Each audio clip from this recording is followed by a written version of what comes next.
नमस्कार दोस्तों, सभी को होली की शुभकामनाएं।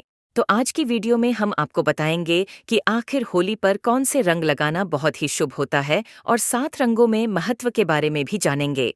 रंगों के त्योहार के तौर पर मनाई जाने होली का बहुत महत्व है। इस दिन इस्तेमाल किए जाने वाले रंगों के अपने कुछ महत्व और मायने होते हैं। आइए जानते हैं कौन से रंग का क्या है मतलब।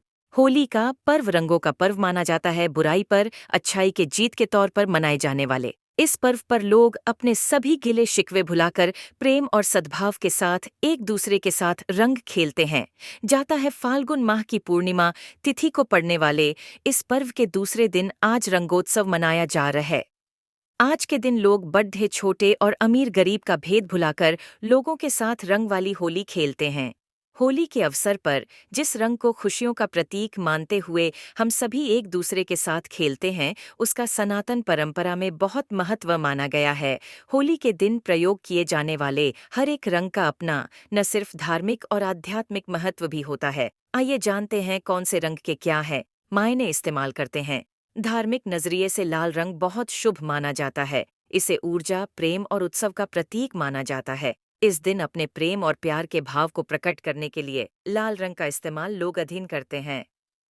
अब बात मारते हैं पीले रंग की धार्मिक मान्यता के अनुसार।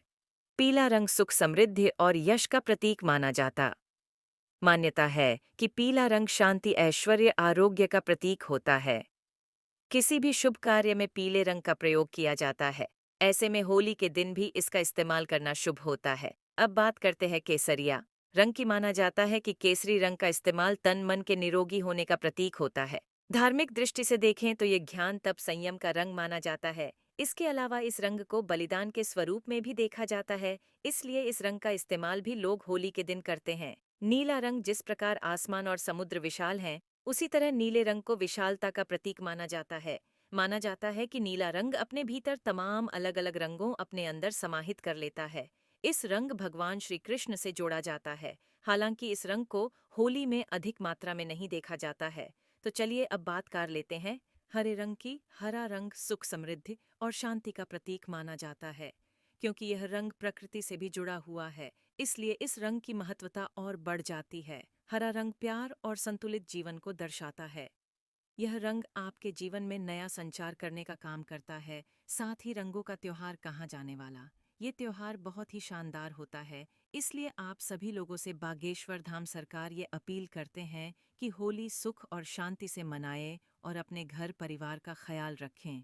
श्री राम। तो दोस्तों, आज की वीडियो में हम बात करेंगे, अगर आपकी भी शादी नहीं हो रही या शादी में बहुत सारी अड़चनें आ रही है, तो होली की रात बागेश्वर धाम सरकार ने एक ऐसे मंत्र के बारे में है। अगर आप उसका जाप कर लेते हैं तो आपकी प्रॉब्लम खत्म हो जाएगी और जल्द ही आपके शादी के योग भी बनेंगे। तो चलिए जानते हैं क्या बताते हैं बागेश्वर धाम सरकार उस मंत्र के बारे में। तो दोस्तों, होली का पर्व सिर्फ रंगों के लिए नहीं बल्कि तंत्र मंत्र की साधना के लिए भी जाना जाता है।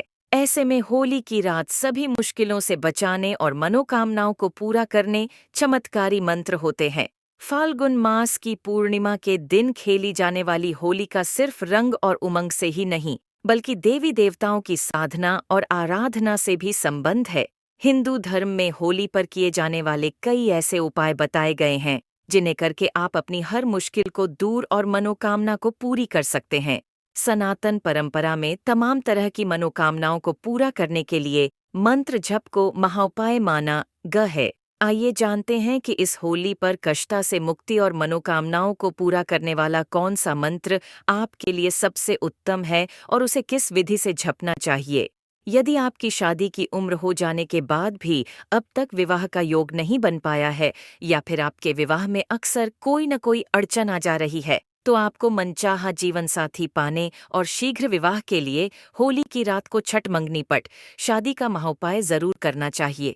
मान्यता है कि यदि कोई कन्या होली की रात को कात्यायनी महामाये महायोगिनयधीश्वरी नंद गोपसुतम दे पतिम में कुरुतेनम का जब पूरी श्रद्धा और विश्वास के साथ करती है तो उसके जल्द हाथ पीले होते हैं। इसी प्रकार अविवाहित लड़के के द्वारा पत्नी मनोरमाम देहि मनोवृत्तानुसारिणीम तारिणीम देहि मनोवृत्तानुसारिणीम तारिणीम दुर्गा संसार सागरस्य कुलोद्धवाम मंत्र के जपने से उसका सुयोग्य कन्या के साथ शीघ्र विवाह होता है। यदि आप इन दिनों किसी बड़ी मुश्किल में फंसे हुए हैं और आपको हर समय किसी व्यक्ति विशेष या चीज को लेकर खतरा बना रहता है, तो आप उस भय और समस्या से मुक्ति पाने के लिए होली की रात गायत्री मंत्र का अधिक से अधिक जाप जरूर करें। मान्यता है कि होली की रात माता गायत्री के महामंत्र एयूएम भूर्भुव स्व तत्सवितुर्वरेण्यम भर्गो देवस्य धीमहि धियो यो न प्रचोदयात का जप करने पर जीवन से जुड़ा हर कष्ट दूर और मनोकामना शीघ्र ही पूरी होती है।